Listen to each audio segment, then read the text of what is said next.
ఇప్పుడు ప్రపంచం మొత్తం యుద్ధాలతో షేక్ అవుతుంది. Russia Ukraine war, Israel Gaza conflicts, China Taiwan tension.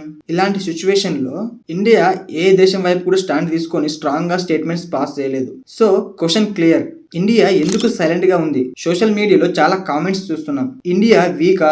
India pressure కి భయపడుతుందా? వరల్డ్ లీడర్ అయిన కంట్రీ ఇలా సైలెంట్ గా ఉండడం కూడా కరెక్టా? ఈ డౌట్స్ అన్ని కూడా వ్యాలిడ్ క్వశ్చన్స్. ఇండియా ఫాలో అయ్యే foreign policy name strategic autonomy. అంటే బ్లైండ్ గా ఎవరిని ఫాలో అవ్వదు. Own country interest first.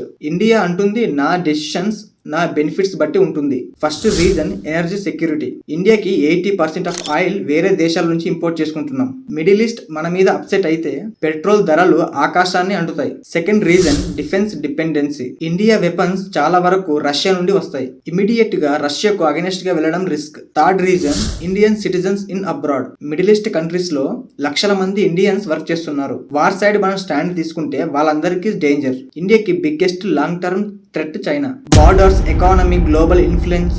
India ఎనర్జీని అన్నెసరీ అంటే అనవసరమైన యుద్ధాలలో ఎనర్జీని వేస్ట్ చేయదు. Strategic focus always on China మీదనే. ఇండియా ఇరువైపులా మాట్లాడుతుంది. Russia, Ukraine, Israel, Palestine. అందుకే ఇండియాని వాయిస్ ఆఫ్ గ్లోబల్ సౌత్ అని అంటున్నారు. పీస్ మీడియేటర్ రోల్లో ఇండియా స్లోగా గ్రో అవుతుంది. బట్ క్రిటిసిజం కూడా ఉంది. హ్యూమన్ రైట్స్ ఇష్యూ మీద స్ట్రాంగ్ వాయిస్ లేదు. మోరల్ లీడర్షిప్ మిస్ అవుతుంది. వరల్డ్ లీడర్ అనే ఇమేజ్ కి క్లారిటీ లేదు. ఇలా సైలెంట్ గా ఉండడం వల్ల ఇండియా ఇన్ఫ్లుయెన్స్ తగ్గుతుందా అని డౌట్. సో ఫైనల్ ట్రూత్ ఏంటి అంటే ఇండియా క్యాల్కులేటెడ్ గా మాట్లాడుతుంది. ఇది వీక్నెస్ కాదు, ఇది స్మార్ట్ డిప్లొమసీ. బట్ ఫ్యూచర్ లో ఇండియా ట్రూగా గ్లోబల్ లీడర్ అవ్వాలి అంటే న్యాచురాలిటీ ప్లస్ మోరల్ వాయిస్ ని బ్యాలెన్స్ చేయాలి. మీ ఒపీనియన్ ఏంటి?